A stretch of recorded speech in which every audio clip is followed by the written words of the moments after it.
ஒரு விருந்துக்கு வர போய் ஒரு குடும்பத்துக்குள்ள இருந்து புயலா வந்து மாறிடுச்சு. சந்தோஷமா இருக்க வேண்டிய இடத்துல பார்த்தீங்கன்னா, அவமானமா ஆயிடுச்சு. அது மட்டும் இல்லாம அமைதியா இருக்க வேண்டிய இடத்துல பார்த்தீங்கன்னா, சண்டை வந்திருக்கு. வந்திருக்கவே கூடாது அப்படின்ற இந்த ஒரு வார்த்தை எல்லாரையுமே அப்படி வந்து உறைய வச்சிருச்சு. ஒரே ஒரு சென்டென்ஸ், ஒரே ஒரு பார்வை, அதே மாரி ஒரே ஒரு மனுஷன் மொத்த வீட்டையுமே வந்து நடுங்க வச்ச நாள் தான் அப்படின்னு சொல்லலாம். இது வந்து விருந்து வீடா இல்ல வலியோட தான் அந்த வீட்ல வந்து இருக்காங்களா அப்படின்றது வந்து போக போக தான் நமக்கு தெரியும். ஸோ இந்த வீட்டுக்குள்ள வந்து சந்தோஷம் இல்ல, பிரச்சனை மட்டும் தான் வந்து ஸ்டார்ட் ஆயிருக்கு. குடும்பமா சேரணும்னு நினைச்சாங்க. ஆனா பிரச்சனையா வந்து சேர்ந்திருக்காங்க. இந்த நாள் வந்து விருந்துக்கான நாள் இல்லவே இல்லன்னு தான் சொல்லணும். ஏன் மறுபடியும் சொல்றேன்னு பார்த்தீங்கன்னா, உறவுகள் வந்து உடையற நாளா வந்து மாறிடுச்சு. இந்த வீட்டுக்கு வந்ததே வந்து பெரிய தப்பு அப்படின்னு சொல்ற அந்த ஒரு வார்த்தையில பாத்தீங்கன்னா மொத்த குடும்பமே ஷாக் ஆன மொமெண்ட் தான். பாண்டியன் ஸ்டோர்ஸ் 2ல வந்து இன்னைக்கு நடந்த சம்பவம் உங்க மனசு வந்து உலுக்கிடும். விருந்துன்னு வந்த இடத்துல வந்து விஷம் கலந்த வார்த்தையா வந்து வருது. சக்திவேல் சொன்ன ஒரே ஒரு சென்டென்ஸ் பாத்தீங்கன்னா கோமதி ஃபேமிலி ஃபுல்லா வந்து சைலண்ட் மோட்ல வந்து இருக்காங்க. ராஜி கேட்ட ஒரு இன்னசென்டான கொஸ்டின், சக்திவேல் சொன்ன க்ரூவல் ரிப்ளை. இந்த எபிசோட் வந்து மிஸ் பண்ணீங்கன்னா நீங்க வந்து ரொம்ப ரெக்ரெட் பண்ணுவீங்க. குடும்பமா சேர்ந்து சிரிக்கணும் அப்படின்ட்டு நினைச்சாங்க கோமதி. ஆனா சக்திவேல் வந்த உடனே வீட்டுல ஒரு இமோஷனல் சுனாமி தான் வந்திருக்கு. வந்திருக்க வேண்டாம் அப்படின்னு சொன்ன ஒரு வார்த்தை தான் பாண்டியன் ஸ்டோர்ஸ்ல பாத்தீங்கன்னா பெரிய புயலா வந்து மாறிடுச்சு. கோமதி வீட்டு விருந்துக்கு வேண்டாம் விருப்ப வந்திருக்கிற சக்திவேல் எதையாவது பேசி பிரச்சனை பண்ணணும் அப்படின்றது நினைக்கிறாரு. இதுக்காக தான் வந்து பாண்டியன் குடும்பத்துல வம்பு இருக்கிற மாதிரியே வந்து பேசிட்டு இருக்காரு.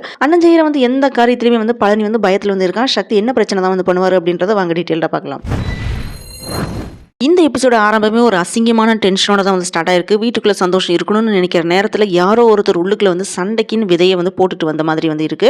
அது வேற யாரும் இல்லைங்க, சக்திவேல் தான். கோமதி வீட்டுக்கு விருந்துக்காக எல்லாருமே வராங்க. அங்க வச்சு எந்த பிரச்சனையுமே நடக்கக்கூடாது அப்படின்றதுல காந்திமதி கவனமா வந்து இருக்காங்க. இன்னைக்கு எதுவுமே நடக்கக்கூடாது, இந்த நாள் வந்து சுமூகமா போகணும் அப்படின்ற மனசுக்குள்ளேயே 1000 தடவை கோமதி வந்து சொல்லிக்கிறாங்க. காந்திமதியும் கூட அதே நினைப்புல தான் இருக்காங்க. ஒரு சின்ன வார்த்தை மட்டும் போதும், பழைய காயமே வந்து மெகின் வந்து திரும்ப ரத்தம் வடிகிற பயத்தோட தான் எல்லாத்தையுமே கவனிச்சுட்டு இருக்காங்க.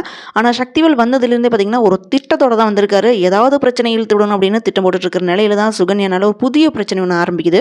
இதனால பழனி பார்த்தீங்கன்னா ஷாக்கிங் மேல ஷாக்கிங்ல இருக்கா. சுகன்யாட்ட நீ ஏன் இந்த வீட்டு பக்கமே வர்றதில்லை அப்படின்னு கோமதி வந்து கேட்கறாங்க. அதுக்கு அவ என்ன சொல்றான்னு பார்த்தீங்கன்னா, என் புருஷனை நீங்க தானே இந்த பக்கம் வரக்கூடாதுன்னு சொன்னீங்க, அவங்களுக்கு இடம் இல்லாத இடத்துல நான் இப்படி இருக்க முடியும் அப்படின்னு வந்து கேட்கறா. அதை கேட்ட எல்லாருமே வந்து ஷாக் ஆகுறாங்க. வாயை திறந்தாலே வந்து சண்டை வர மாதிரி தான் வந்து இருக்குது. சிரிப்புக்குள்ள வந்து நஞ்சு இருக்கு. ஸோ அவனோட ஒவ்வொரு கேள்வியுமே வந்து யாரையாவது வந்து காயப்படுத்த விடக்கூடாது அப்படின்னு நினைச்சு கேட்கற மாதிரி தான் வந்து இருக்குது. அப்போ பழனி வந்து என்ன திங்க் பண்ணிட்டு இருக்கான்னு பார்த்தீங்கன்னா, இந்த வீட்டை விட்டு போற வரைக்கும் சக்திவேல் சுகன்யாவும் வாய் வச்சுட்டு சும்மா இருக்கணும் அப்படின்னு மனசுக்குள்ள வந்து நினைச்சிட்டு இருக்கான். அப்போ கோமதி வந்து என்ன சொல்றாங்கன்னு பார்த்தீங்கன்னா, என்னோட கோவத்தை பத்தி உனக்கு தெரியாதா, அதெல்லாம் ஒரு நாளைக்கு தான் வந்து இருக்கும், நீ வா கிச்சனுக்கு போவோம் அப்படின்னு வந்து கூட்டிட்டு போறாங்க. நான் சமைச்சதெல்லாம் டேஸ்ட் பார்த்து எப்படி இருக்கு அப்படின்னு சொல்லு அப்படின்னு வந்து சொல்றாங்க. இது வெறும் சாப்பாடு மட்டும் இல்ல, உறவை வந்து இணைக்கிற ஒரு முயற்சி தான். அப்படியே காந்திமதியும் கிச்சனுக்கு வந்து கூட கூட்டிட்டு போறாங்க.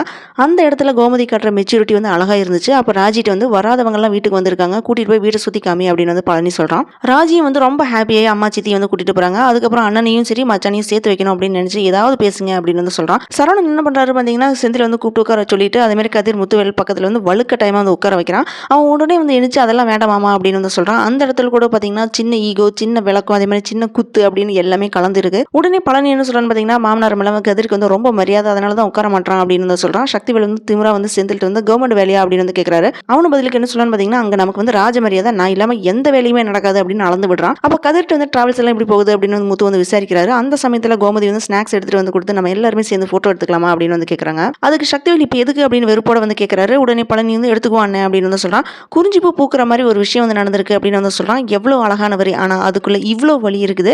அதுக்கப்புறம் எல்லாருமே சேர்ந்து ஒரு ஃபோட்டோ வந்து எடுத்துக்கிறாங்க. மறுபடியும் உட்காந்து எல்லாருமே வந்து பேசிட்டு இருக்கும்போது சரவணன்ட்டு அந்த பொண்ணுகிட்ட இருந்து ஃபோன் எதுவும் வந்துச்சா அப்படின்னு வந்து விசாரிக்கிற சக்தி. நல்ல குடும்பமா என்னன்னு விசாரிச்சு கூட கல்யாணம் நடத்தி வைக்கலையே அப்படின்னு மறுபடியும் வந்து சண்டை இழுக்கிற மாதிரி வந்து பேசுறாரு. சாப்பிட்ற நேரத்தில் கூட வந்து இவன் அமைதியாக இருக்க விட மாட்டான் போல இருக்கு. அந்த சமயத்தில் கோமதி கரெக்டாக வந்து சாப்பிடலாம் அப்படின்னு வந்து கூப்பிடுறாங்க. எல்லாருமே சாப்பிட வந்து உட்காடுறாங்க. அப்போ ராஜி வந்து என் கண்ணாடியே வந்து இதெல்லாமே வந்து நம்பவே முடியல, நீங்க எனக்காக வந்தீங்களா இல்லை உன் தங்கச்சிக்காக வந்தீங்களா அப்படின்னு வந்து கேட்குறா. அதுக்கு மாறி என்ன சொல்கிறாங்க பார்த்தீங்கன்னா, உன்னோட பாட்டிக்காக வந்தாங்க அப்படின்னு வந்து சொல்கிறான். அதை கேட்ட சக்திவேல் வந்து வந்துடக்கூடாது அப்படின்னு வந்து சொல்கிறாரு. இதை கேட்ட எல்லாருமே வந்து ஷாக் ஆகுறாங்க. அப்போ காந்திமதி இடையில வந்து சும்மா ஏதாவது பேசிட்டு இருக்காது அப்படின்னு வந்து சொல்கிறாங்க. நீ சாப்பாடு வைமா அப்படின்னு கோமதிட்டு வந்து சொல்கிறாங்க. ஒரே ஒரு வார்த்தை தான், ஒரே ஒரு முடிவு, அவ்வளோதான். பிரச்சனைக்கு வந்து ஃபுல் ஸ்டாப் வச்சிடுறாங்க. வந்திருக்கவே கூடாது அப்படின்னு சொன்ன அந்த ஒரு வார்த்தை வந்து சும்மா சொன்னாங்களா இல்லை அடுத்த எபிசோட்ல வந்து பெரிய பிரிவுக்கான வந்து சிக்னலா அப்படின்றத இனி வர எபிசோட்ல வந்து நமக்கு பார்த்தா தான் வந்து தெரியும். ராஜி மனசுல இருந்து வந்த அந்த ஒரு இன்னசென்டான கொஸ்டின் வந்து பெரியவங்கனால ஈகோனால காயமா வந்து மாறிடுச்சு. ராஜியோட அந்த ஒரு கேள்வி இன்னும் எத்தனை உறவுகள் வந்து உடைக்க போகுதோ அப்படின்றது இனி போக போக தான் நமக்கு தெரியும். இந்த வீட்டை விட்டு பழனி போற நாள் வந்துருச்சா, காந்திமதியோட இந்த அமைதி வந்து எல்லாரையுமே வந்து எகெயின் வந்து சேர்த்துருமா, அடுத்த எபிசோட்ல தான் உண்மை வந்து வெளியில வரும். சண்டை இல்லாம ஒரு விருந்து முடியறதுக்கு கூட இந்த குடும்பம் வந்து இன்னும் தயாரா இல்லையா, நாளைக்கு இதோட விளைவு வந்து நம்ம எல்லாருக்குமே வந்து தெரியும். இந்த எபிசோட் சொல்றது என்னன்னு பார்த்தீங்கன்னா, விருந்து வந்து பெருசு கிடையாது, போட்டோ வந்து முக்கியம் இல்லை, சாப்பாடு வந்து ஸ்பெஷலும் இல்லை, ஆனா மனசுக்குள்ள இருக்கிற காயம் தான் வந்து அதிகமா வந்து பேசுது. நாளைக்கு என்ன நடக்க போகுதுன்னா, இந்த வந்திருக்கவே கூடாது அப்படின்னு சொன்ன வார்த்தை எந்த உறவை வந்து உடைக்க போகுது, இல்லை யாரையாவது வந்து உண்மையாக வந்து வேக்கப் பண்ண போகுதா அப்படின்றத நம்ம வெயிட் பண்ணி பார்க்கலாம். Thanks for joining with me. இந்த வீடியோ உங்களுக்கு பிடிச்சிருக்கும் நம்புறேன். இந்த வீடியோக்கு லைக் பண்ணுங்க, ஷேர் பண்ணுங்க, சப்ஸ்கிரைப் பண்ணுங்க. Have a great day.